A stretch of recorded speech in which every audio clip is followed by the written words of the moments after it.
Chỉ cần nhìn số cuối ngày sinh là biết ngay có cuộc sống sung túc hay không. Để ta giải thích cho nhé. Nếu ngày sinh âm lịch của bạn kết thúc bằng 2, 12 hoặc 22 thì xin chúc mừng, đây là biểu tượng của may mắn và thịnh vượng đấy. Bạn sinh ra đã có số may mắn rồi. Tiếp theo số 6 trong văn hóa phương Đông.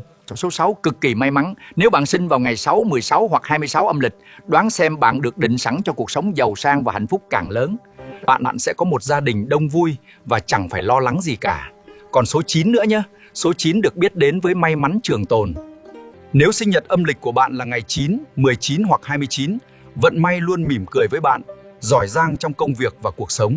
Con đường của bạn như được trải vàng vậy, và đây là phần thưởng. Các bạn ơi, nếu bạn cưới được một cô gái có ngày sinh kết thúc bằng số 2, 6 hoặc 9, thì bạn quá may mắn đấy. Những người phụ nữ này sẽ mang lại thịnh vượng và hạnh phúc cho gia đình. Vậy ngày sinh của bạn có kết thúc bằng số 2, 6 hoặc 9 không? Kiểm tra ngay và xem nhé!